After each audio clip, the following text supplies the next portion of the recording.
Itago nyo na lang po ako sa pangalang Daniel, Kuya Bebe. Nangyari po ang mga tagpong hindi ko naisip na pwede palang mangyari noong 2014. Kuya Bebe, nagkaroon po ako ng kasintahan noong mga panahong yan. Itago na lang po natin siya sa pangalang Emmy. Balik katrabaho ko po siya sa isang resto na hindi ko na lang po babanggitin ang pangalan. Cashier po siya roon at ako naman ay inventory controller.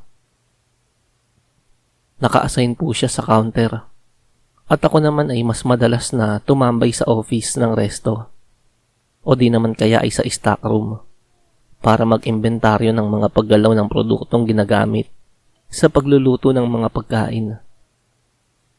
Maganda si Emmy, Kuya Bebe.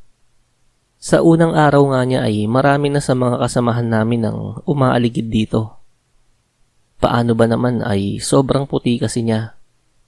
Makikita na nga yung maninipis na ugat niya sa kanyang bisig dahil sa sobrang puti. Payat lang siya. Maliit ang harap pero napakaliit ng bewang at malapad ang balakang. Kahit payat ito ay bumagay naman ang hubog ng kanyang katawan sa malaanghel niyang muka. Kuya Bebe, kamukha niya nga si Kim Chiu eh. Pero ayon sa kanya ay wala naman daw siyang lahing incheck. Marahil ay swerte lang daw na maputi ang lahi ng father side niya. Kaya namana niya ang kutis ng mga ito. Kuya Bebe, kahit maganda si Emmy ay hindi ako nagkagusto rito. Focus kasi ako sa trabaho ko ng mga panahong yon. Breadwinner kasi ako. At hindi ko hinahayaang mawala ako sa focus.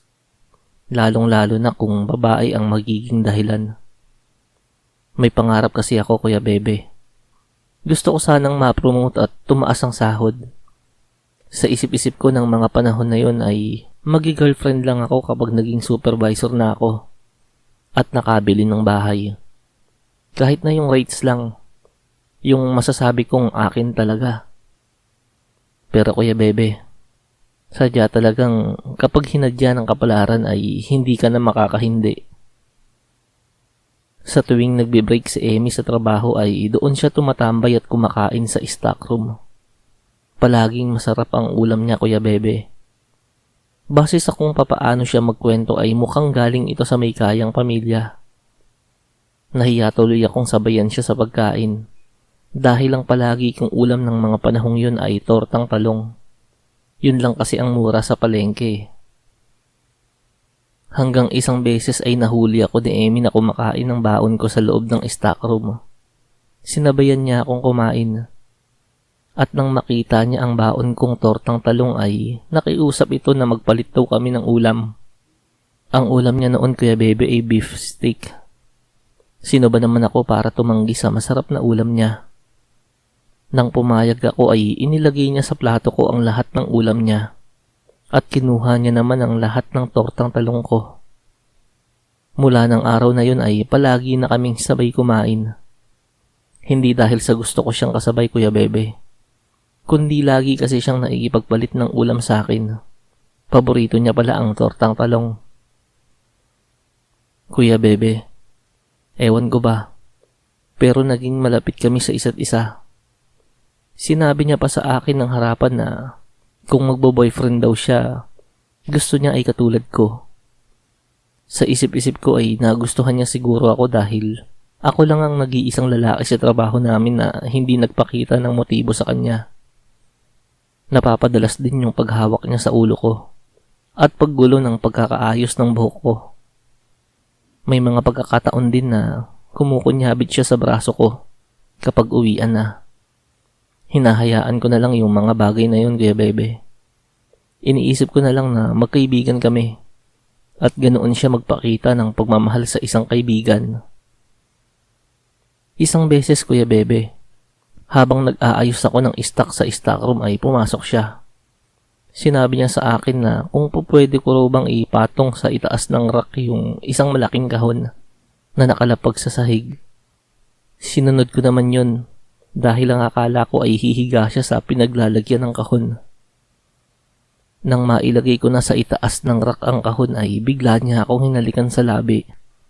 Nagulat ako noon, Kuya Bebe.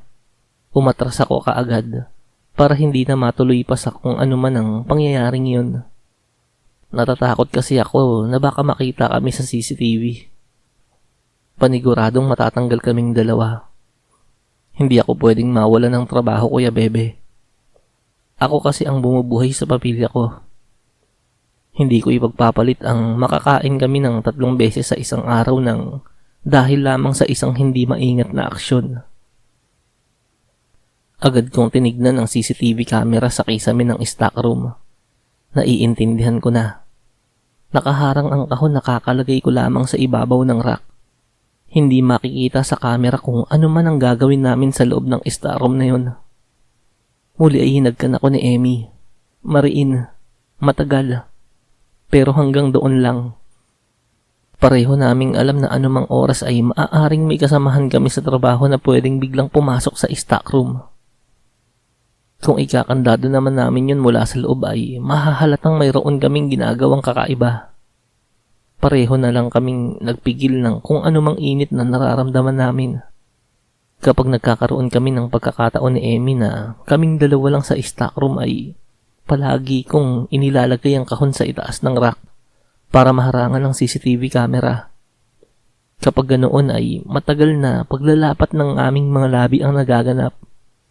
Pero nasa kontrol pa rin ako, Kuya Bebe. Hindi ako lumalagpas sa limitasyon.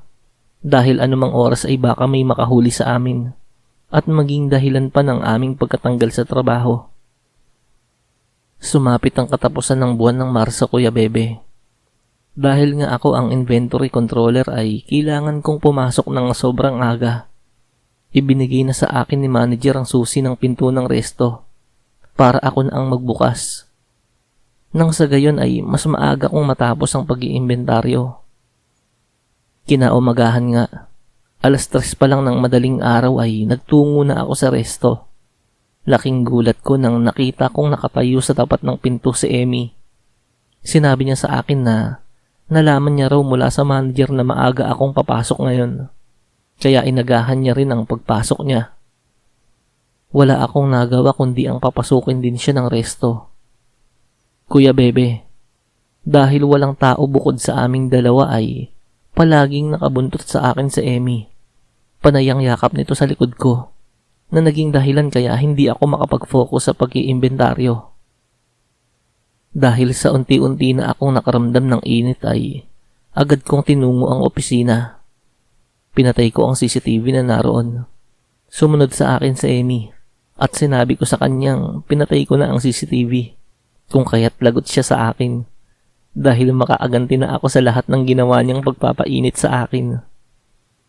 Kuya Bebe, walang tao bukod sa aming dalawa. Tapos ay nakapatay pa ang CCTV.